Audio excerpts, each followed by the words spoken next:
C'était la météo sur France 3, avec la station Les Contamines Montjoie.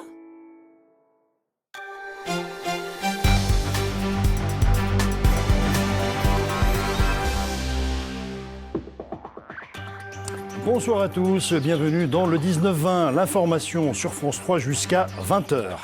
Dans les Alpes, les éleveurs d'ovins manifestaient aujourd'hui devant les préfectures des Deux-Savoie. Ils contestent les mesures sanitaires prises en France contre l'épidémie de fièvre catarrhale, alors qu'aucun foyer n'a été déclaré sur ces deux départements. L'émotion après le choc, les passionnés du Mont-Granier racontent leur amour pour cette face aujourd'hui disparue. Grimpeurs, spéléologues ou historiens du site nous racontent leur attachement à ce morceau de patrimoine qui est parti en lambeaux le week-end dernier. Et puis nous ouvrirons le premier volet de notre série sur le cinéma dans les Alpes, avec ce soir Cinébus, une association qui promène le 7e art au cœur des villages des Deux-Savoie. Damien Borelli, notre spécialiste, nous racontera comment et pourquoi les Alpes sont une terre de cinéma. Juste après ce journal, vous retrouverez Carole Gessler pour l'édition nationale avec deux grands titres. Le centre historique d'Istanbul frappé par un attentat suicide. L'explosion a fait au moins 10 morts, dont 9 touristes allemands et 15 blessés. Le gouvernement turc désigne clairement un acte du groupe État islamique. Paris demande aux Français d'être vigilants. Et puis 9 mois de prison ferme pour 8 ex-salariés de l'usine Goodyear d'Amiens. Ils ont été condamnés pour séquestration de 2 dirigeants en 2014, une sanction inédite qui crée des remous. Les éleveurs des Deux-Savoie manifestaient ce matin devant les préfectures de Chambéry et Annecy. Ils subissent les conséquences de la fièvre catarrhale ovine qui sévit en France et contestent les mesures sanitaires imposées par le gouvernement alors qu'aucun foyer n'a été détecté sur les deux départements. Exemple, dans une exploitation de Saint-Joriot, au bord du lac d'Annecy, Marion Feutry, Christian Mathieu. Âgé de 3 semaines, il aurait dû faire le bonheur des négociants en bestiaux. Pourtant, ce jeune veau n'a toujours pas trouvé preneur. C'est quand même un joli veau qui en théorie devrait se vendre sur le marché en année normale 250 €. Donc ils en voulaient que 100 €. Donc voilà, c'est un joli veau, donc on a préféré le garder encore un peu. Des bêtes invendables, c'est la conséquence d'un marché saturé. L'Espagne et l'Italie n'achètent plus de veaux français depuis que la fièvre catarrhale ovine est apparue dans l'Hexagone. Résultat, une demande en chute libre et des veaux qui s'entassent dans les exploitations. C'est le système d'équisopère, les gens gardent les veaux un mois et demi, le temps que la situation se débloque. Sauf que le garder des veaux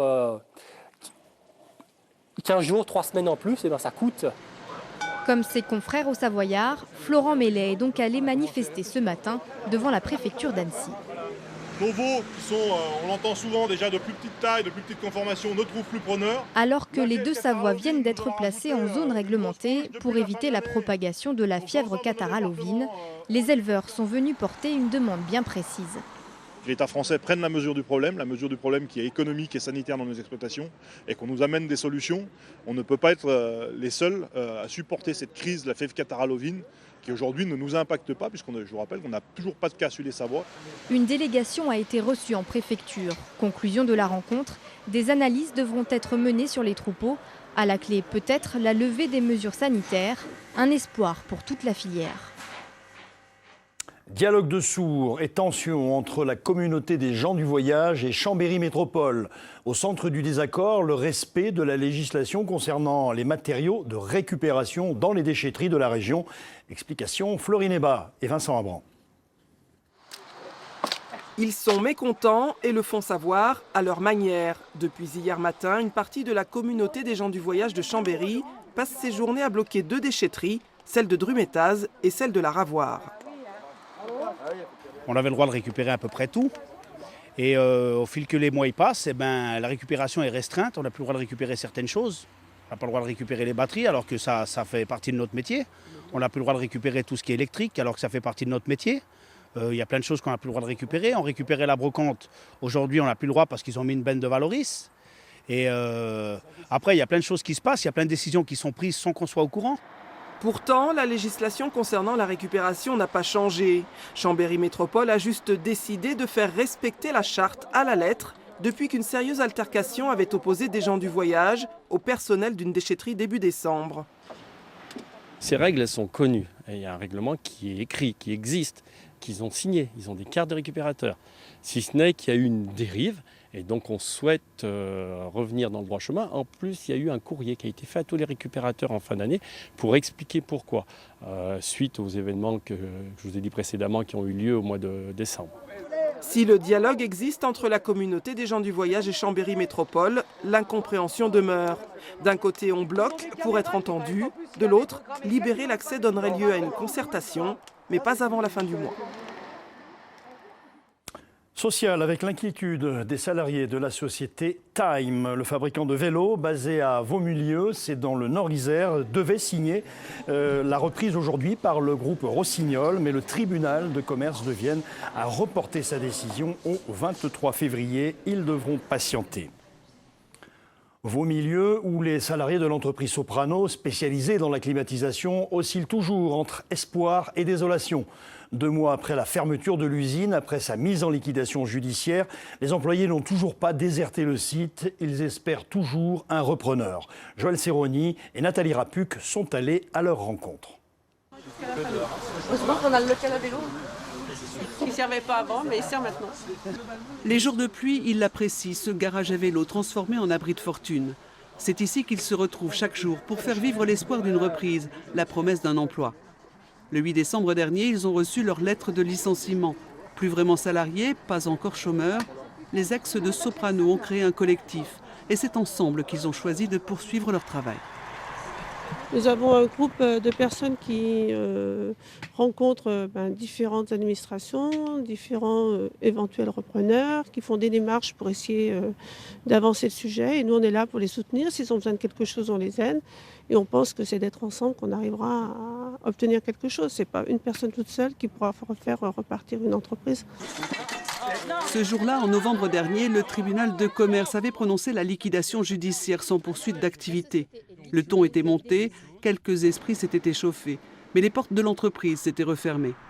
Depuis, ils campent devant l'usine et veulent rester visibles. Alors de temps en temps, ils font un tour dans la zone d'activité. Les témoignages de soutien sont nombreux.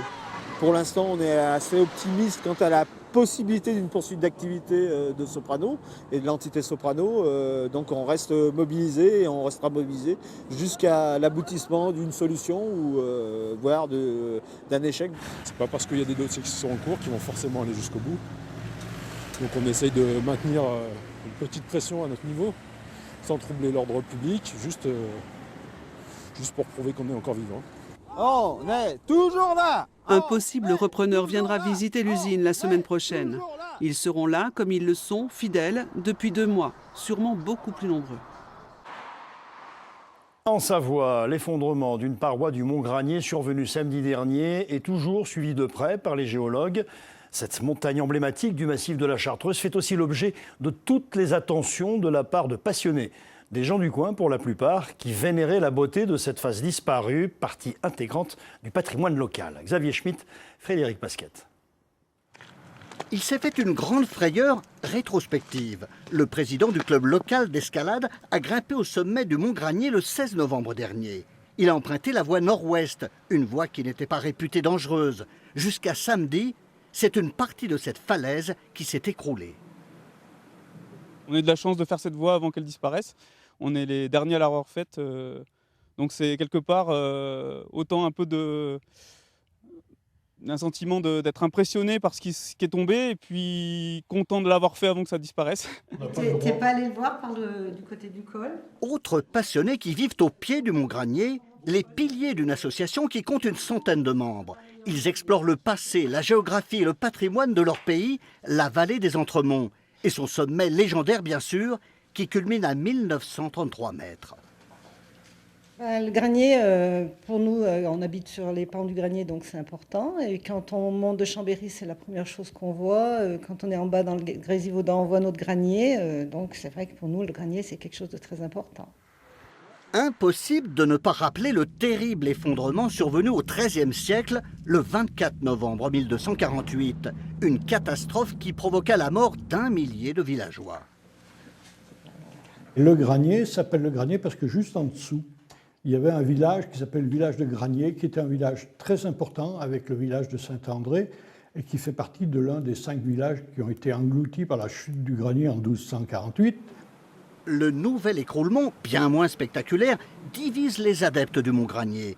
Pour certains, le voilà défiguré. Pour d'autres, son nouveau profil ouvre une nouvelle page de son histoire. Et ce granier qui est sous les feux de l'actualité aujourd'hui n'est pas la seule montagne à s'effriter dans les Alpes. Les exemples sont nombreux où des glissements de terrain ou des éboulements de falaises ont marqué les populations et défiguré le paysage. Et souvent, la catastrophe a été évitée de peu. Jean-Christophe Pain. Dans les Alpes, ça peut tomber dru. Le montagnard le sait, c'est dans sa nature de s'adapter aux caprices de Dame Nature. En 2011, le sommet mythique des Drus s'effrite une fois de plus. En gelant, l'eau stagnant dans les fissures écarte les roches de la paroi. Quand cette glace fond, tombent les roches en question, simplissimes, néanmoins redoutables. Dans les Alpes, l'homme s'est toujours adapté. Assez chilienne, il a même dû céder du terrain face à la montagne. 3 millions de mètres cubes de roches, comme une épée de Damoclès juste au-dessus de la tête, ça fait réfléchir. En 2010, les dernières familles de l'île Falcon sont expulsées. Il a fallu une loi pour les indemniser. Oui, la montagne peut coûter cher à la société des hommes. Plus de 8 millions d'euros déjà pour le fameux chantier du Chambon. Le devis pour la suite s'élève à près de 30 millions. Mais le montagnard ne regarde pas à la dépense pour développer son territoire. Les routes des gorges de la Bourne dans le Vercors, des gorges de l'Arly dans les Deux-Savoie sont fermées plus ou moins longtemps chaque année. Le temps de nettoyer la chaussée des roches que la montagne inlassablement jette sur le pavé. Pourrons-nous seulement un jour l'apprivoiser ? Justice avec l'ouverture cette semaine du procès d'un policier grenoblois aux assises de Seine-Saint-Denis. Il est accusé d'avoir tué un délinquant d'une balle dans le dos. Bavure ou légitime défense, la justice devra trancher.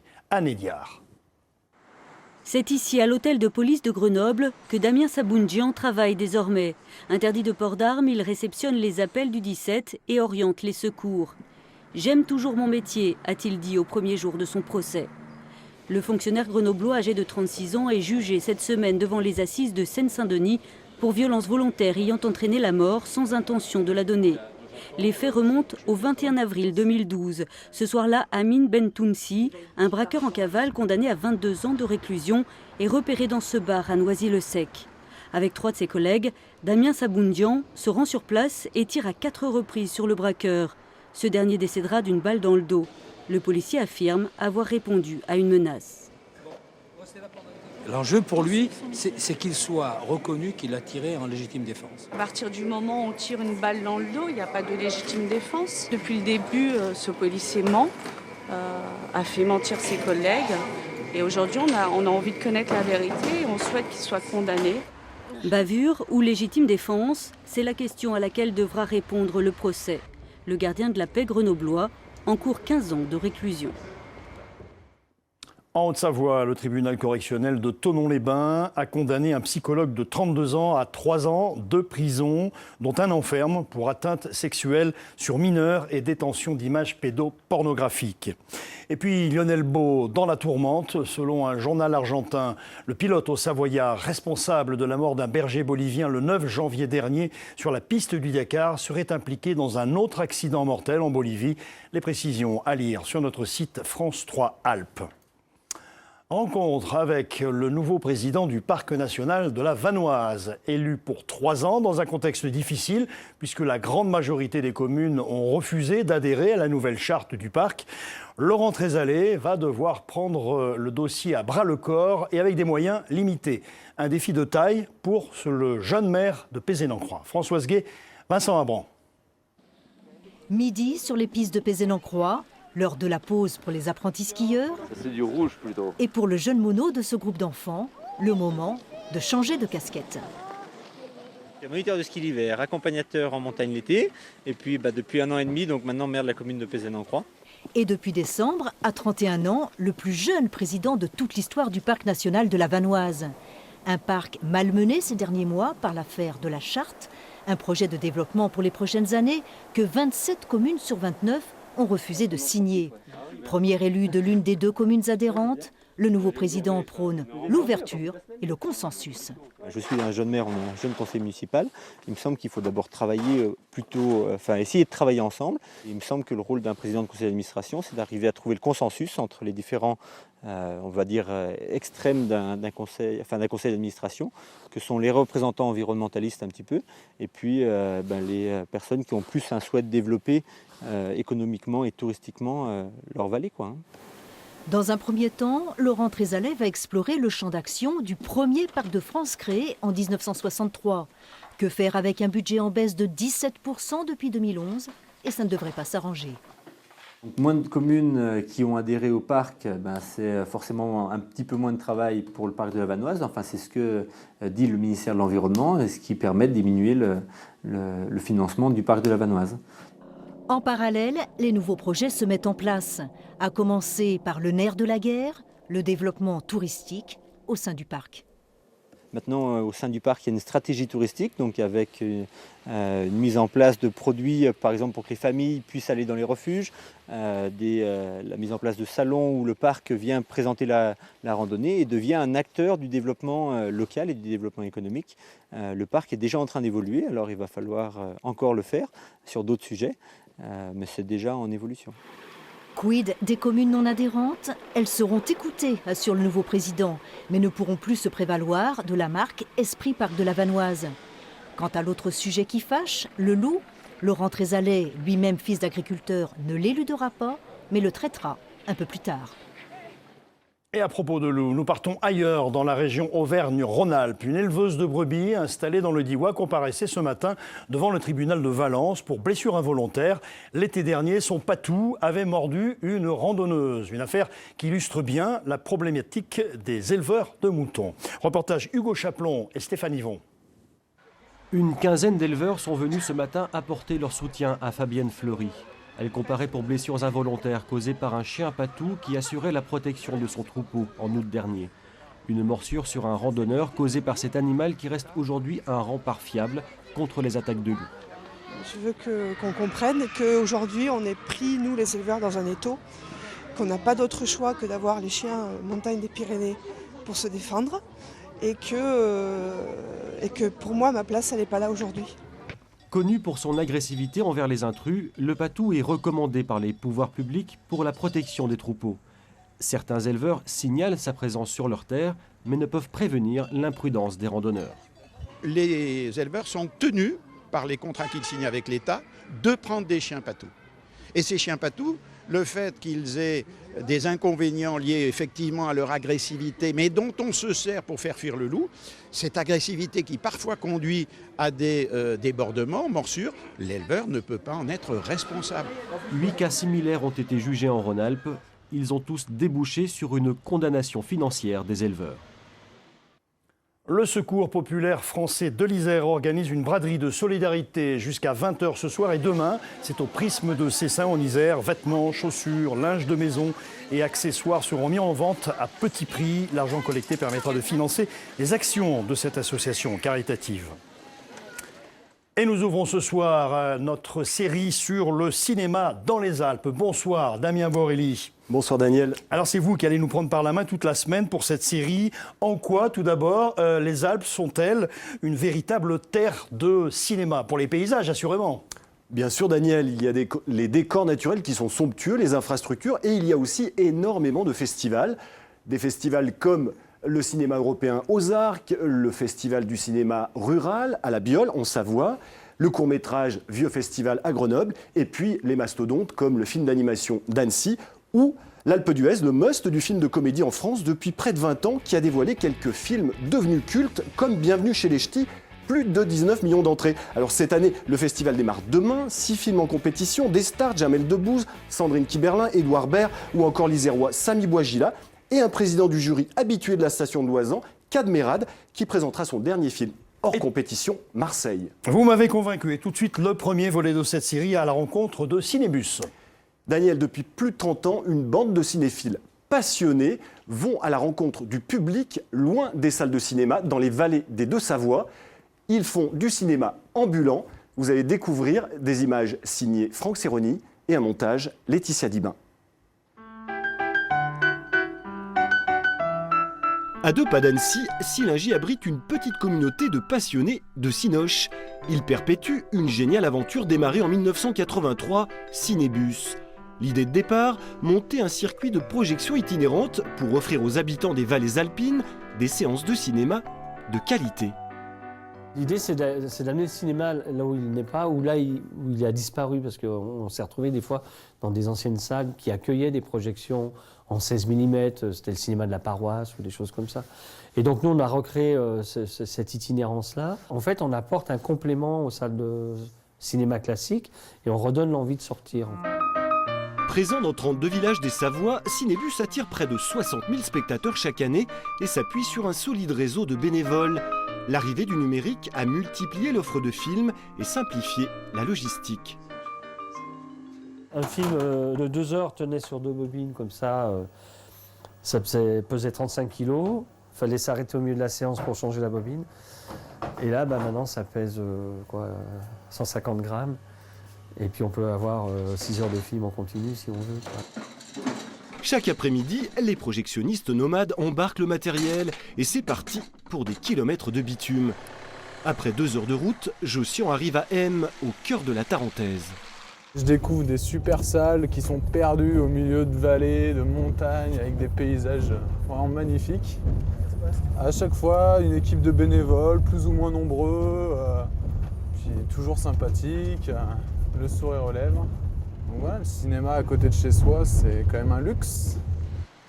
Orphelins de leur cinéma depuis 10 ans, les Embrins ont retrouvé une séance mensuelle grâce à Cinébus et une bande de cinéphiles du coin. Leur association, baptisée 73 210 images avec un Z, s'est montée avec une envie toute simple. Hop, et un bon film à vous. Répondre à une demande croissante dans la commune et les villages alentours, parce qu'on est quand même en montagne, et qui évite aux gens de prendre leur voiture. Il y avait une demande à ce niveau-là, donc vu qu'on est cinéphile et qu'on aime ça, on a dit allez, feu, on y va. Cinébus avoue un faible pour les films d'auteur, mais pas que. D'ailleurs ce soir, c'est l'agent 007 version Sam Mendes qui est à l'affiche. Un James Bond sur grand écran pour 5 petits euros et presque à la maison. C'est des films récents et c'est super parce qu'avant il fallait aller chercher le cinéma, maintenant c'est lui qui vient nous chercher. Je suis partie à Lyon faire mes études, mais du coup ça nous fait une petite sortie en famille quand je reviens à M. Du coup, voilà, donc c'est bien, ça motive tout le monde à sortir. Bientôt minuit, la salle vient juste de se vider. L'heure pour Jossian de démonter son projo et de quitter M jusqu'au mois prochain. Demain, une nouvelle séance attend notre projectionniste du côté du Bourget-du-Lac. Sans tout déflorer, demain, rendez-vous encore pour cette série cinéma, Damien. Demain, on découvre comment la structure Rhône-Alpes Cinéma s'y prend pour attirer producteurs et réalisateurs dans les Alpes. Merci à vous, Damien Morelli, merci. Chaque vendredi sur France 5, notre cousine Stéphane Thébault nous fait visiter les plus beaux intérieurs de France. La maison de France 5 fait régulièrement escale dans les Alpes. Juste avant Noël, l'équipe était en tournage au chalet Nantaillé, au Cézy en Savoie. Valérie Chastelan et Dominique Semet ont assisté au tournage. Quand tu veux, Stéphane. Dans un instant, la Maison France 5 vous fait prendre un grand bol d'air. Derrière moi, le Mont Blanc. Sous mes pieds, une terrasse. Et vous vous dites... Bienvenue dans la maison de nos rêves. Chaque semaine, Stéphane Thébault et son équipe débarquent chez nous pour nous éclabousser avec une maison à faire pâlir nos chaumières à la déco chaotique ou approximative. Stéphane Thébault ou l'homme qui nous colle des complexes. Parfait, coupé. Ok, coupé, voilà. Sublime. J'ai le même complexe. Quand je rentre chez moi, je me dis qu'est-ce que c'est que tout ça? Va falloir tout changer. Le principe de l'émission, un fil conducteur et des rubriques qui viennent ponctuer la visite. Aujourd'hui, nous sommes au Cézy, en Savoie, chez Fabienne, qui a retroussé ses manches et rénové pendant plus d'1 an un écogîte et un chalet qu'elle occupe. Et alors là, c'est aujourd'hui très très lumineux. Toutes les entrées de lumière existaient déjà? Non, il n'y avait que ces 2 fenêtres qui existaient à l'époque. Et nous, on a ouvert sur les 4 côtés. Pour avoir la vue sur le gros caillou. Voilà, la vue sur le Mont Blanc, la Pyramenta. C'est une belle récompense d'une année de travail, même de 2 années de travail, qui a été long, mais on est content du résultat. C'est très chouette parce que quand on fait des travaux, à un moment donné, on a un tel ras-le-bol qu'on finit par plus voir que les petits détails qui gênent, qui bloquent. Et finalement, voir à travers les yeux de quelqu'un d'autre, c'est vraiment super bien. Ça, c'est une belle idée justement de pouvoir fermer. Oui. Répétition des séquences, tournage, tout est fluide, pas de temps mort. L'intégralité des plateaux est enregistrée dans la journée. C'est les meubles qu'on a composés sur mesure. Ça vient de la grande distribution. 14 ans que celui que l'on appelle la machine nous boutique ses explorations architecturo-humanistes. Chaque maison, c'est à chaque fois une histoire différente. Quel que soit l'intérieur de la maison, elle est toujours associée à une personnalité. Et une maison peut avoir des ondes qui vous parlent ou pas. On a tourné un peu plus de 1000 émissions maintenant. Très honnêtement, je vous dirais qu'il y a peut-être 15 maisons dans lesquelles je serais rentré, j'aurais posé mes valises et je n'aurais touché à rien. Ça ne veut pas dire que les autres étaient moches, loin de là. Prochaine escale, la Haute-Savoie, avec le chalet d'un certain Claude Lelouch à Pras-sur-Arly, Megève. En attendant, tous les vendredis et les samedis sur France 5, Stéphane et son équipe nous racontent comment rêver notre maison, à déguster telle quelle ou à mettre en pratique. À vous de voir. Je vous rappelle enfin le premier titre de cette édition des Alpes. Manifestation des éleveurs des Deux-Savoie aujourd'hui devant les préfectures de Chambéry et Annecy. Ils contestent les mesures sanitaires imposées par le gouvernement pour lutter contre la fièvre catarrhale ovine, alors qu'aucun foyer n'a été détecté sur ces deux départements. Voilà pour l'information.